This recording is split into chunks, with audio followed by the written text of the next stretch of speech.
Hi guys, it's Chelsea from Chelsea Buns Cross Stitch this morning. So I just wanted to post a little bit about the Blackwork that I'm doing now. This is the equestrian tile that I designed. It's a commissioned piece that a husband commissioned for his wife who has 4 horses. So obviously this is super meaningful to me. And although it's designed in traditional, just blackwork where the line art is just black, I've interpreted this into kind of my own art piece in terms of the colors. I'm not tracking what colors I'm using. I'm just going with what feels right. And so far I think it kind of captures what I was looking for.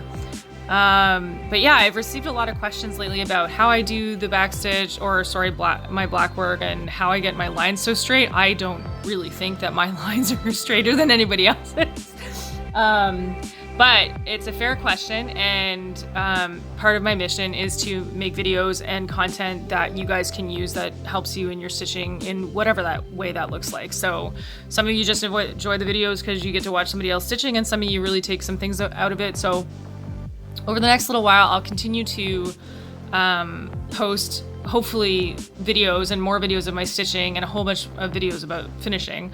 But so you can kind of see what I'm doing. So one thing I want you to see right here is when I'm stitching the back of the horse, I'm not only back stitching. Like there are a couple of long stitches. See here, I'm trying to figure out where to pierce in to do the second long stitch.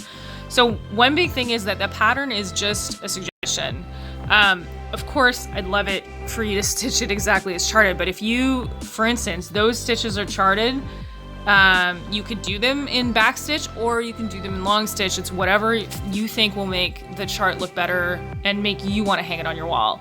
So for me, especially with the back, as you can see, I poked in a few times, kind of tried to figure out what I thought would look good, and then it ended up being 2 stitches for the length of the back instead of 3 or 5 or whatever.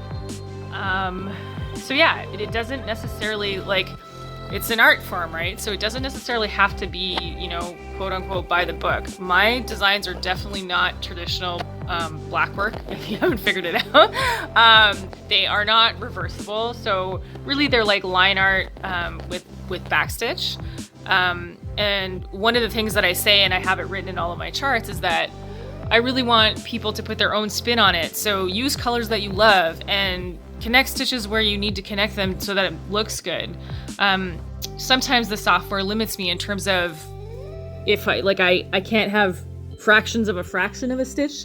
So if I need to connect something to the back or to one of the main lines of the horse, I may need to take it just a tiny bit further. So I guess my point is, don't be so concerned with being exact with the pattern. You have to like it visually. So if that means you go, another 1/10 of a millimeter with the stitch further so that it joins and it looks good, do it. What else can I tell you? So yeah, use your judgment. It doesn't always have to be just back stitch. Long stitches work really nicely especially for the outlines and some of this stuff. That said, in all the line work that you can see around the inner motifs, like the 2 boxes in the inner motif and the outside border, that's all done with backstitch. So it really depends what you like.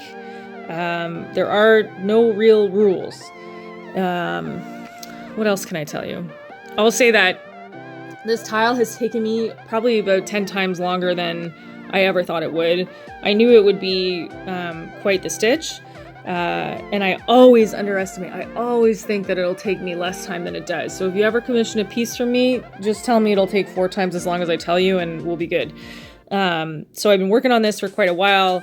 I'm really hoping to be done by end of August, but we will see. So that's kind of my current goal. What else can I tell you?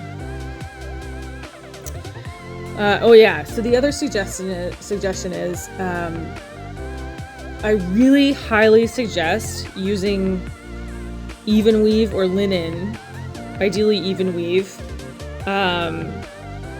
for these charts, because it's not that you can't use Aida. You can totally use Aida. It just means that you're going to be piercing through the middle of a whole bunch of Aida squares, because the start and end points of a lot of these stitches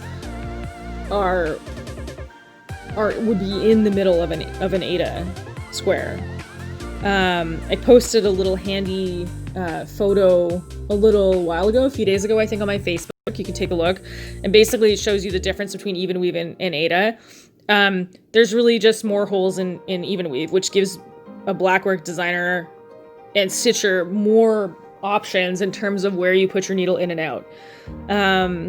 So for this piece especially, having the extra blocks or the extra holes in even weave to be able to pass your needle through really makes a big difference.